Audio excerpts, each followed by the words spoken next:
आप कैसे देखते हैं प्राइसेस? आपकी क्या सेंस है, कहाँ जा रहे हैं हम? नमस्ते मिश्रा जी।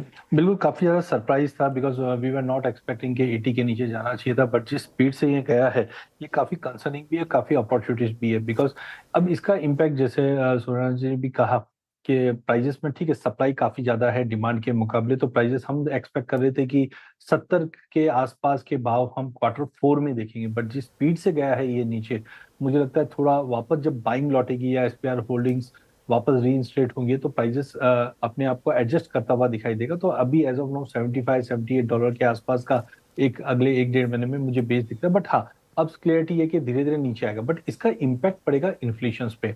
आप ये देखिए, पिछले 1 महीने भर में कच्चा तेल करीबन 40% टूट चुका है, बेस मेटल में गिरावट आ चुकी है, कुछ एग्री कमोडिटीज में भी हमने दबाव आते हुए देखा। ये कहीं ना कहीं आप देखेंगे जो 4.2 का इन्फ्लेशन के नंबर्स आए हैं, जो एक्सपेक्ट कर रहे थे कि आगे जाके 4.4 हो सकते हैं, अब यहाँ पे कमी आते हुए दिखाई देगी। और खुदा का खास्ता अगर ये वापस 4 के नीचे आने के अगले महीने 2 महीने में आ गए, तो जो 3 रेट हाइक की पॉसिबिलिटी बनी हुई है सितंबर, अक्टूबर और दिसंबर में, ये कम होते हुए दिखाई देगी। तो टाइमिंग कच्चे तेल में तो मुझे लगता है कि स्टेबिलिटी आनी चाहिए। जो एकाएक कच्चा तेल रुका हुआ था वो आया है, जिसकी वजह से ये फॉल है, बट अपने आप को ये 75 के इर्द गिर्द एडजस्ट करता हुआ दिखाई देगा। ऑल राइट, तो 75 शायद एक यहाँ पर फेयर वैल्यू है। एज ऑफ नो अच्छी खासी गिरावट हमने यहाँ पर बनते हुए देखी है। रोजाना यहाँ पर जो शॉर्ट्स हैं as per the CFTC data वो हमने बढ़ते हुए देखे हैं। 5 महीने के हाइज पर यहाँ पर शॉर्ट्स हैं, यानी कि ज़्यादा लोगों को ये लगा कि कच्चा तेल बेच के यहाँ पर पैसा कमाया जा सकता है। एंड जैसे ऑफकोर्स कहा गया कि रशिया सैंक्शंस का क्या हाल रहता है, SPR रीबिल्ड होता हुआ नजर आएगा, भारत चाइना यहाँ पर खरीदेंगे, वो सारी चीज़ें ऑफकोर्स यहाँ पर देखनी होंगी। लेकिन बात अब यहाँ पर सोने चांदी की कर लेते हैं और आपके चार्ट्स पर स्क्रीन पर लेके आएंगे कि जिस तरह की गिरावट हमने यहाँ पर आते हुए देखी है। सोने में आपको याद दिला दें 5600 का ऑल टाइम हाई था जनवरी में, वहां से 3985 के स्तर आपकी स्क्रीन पे फिलहाल हैं। और कुछ यही हाल चांदी का भी है, जहां पर चांदी में हमने $121 प्रति आउंस के ऑल टाइम हाइज बनते हुए देखे थे। चांदी 121 के लेवल से यहां पर गिरती हुई नजर आई है और 57 पे फिलहाल यहां पर है। इसके नीचे के स्तर भी ऑफकोर्स न्यूयॉर्क सेशन में हम यहां पर देख चुके हैं, लेकिन अच्छी खासी मुनाफा वसूली यहां पर भी बनती हुई नजर आई है। हमारे साथ यूनिक चेन्स के संयम मेहरा हैं। संयम नमस्कार।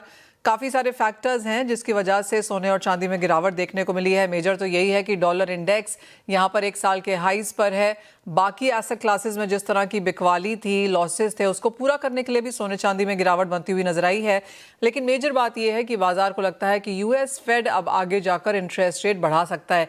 पहले हम दिसंबर की बात कर रहे थे, लेकिन अब बाजार को लगता है कि एज अर्ली एज सितंबर में एक रेट हाइक शायद यहाँ पर बन सकती है।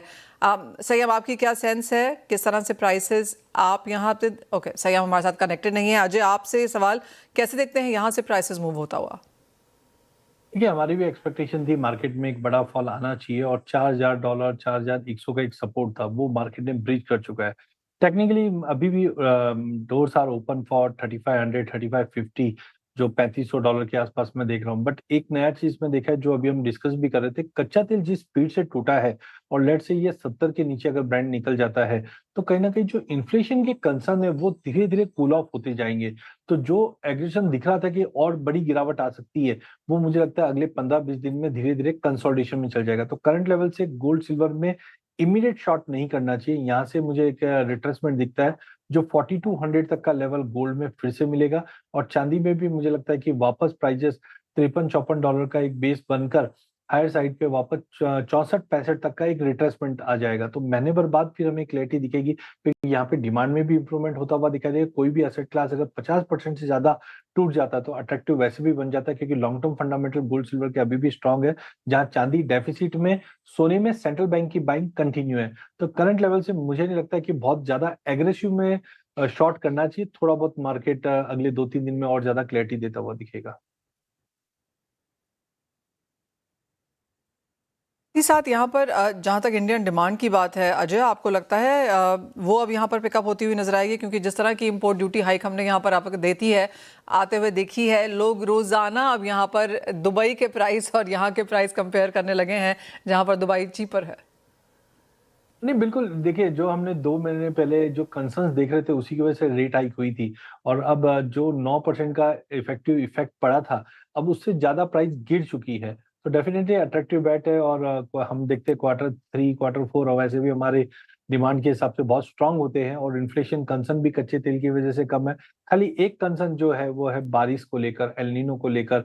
अदरवाइज मुझे लगता है जो ये भाव में करेक्शन है ये लॉन्ग टर्म फिजिकल में अगर कोई घर में शादी है लेना चाहता है तो इससे बेटर प्राइस नहीं दिखते मुझे। तो लॉन्ग टर्म में घर में शादी है या निवेश करना है तो करंट लेवल सोने चांदी के काफ़ी बेहतरीन है।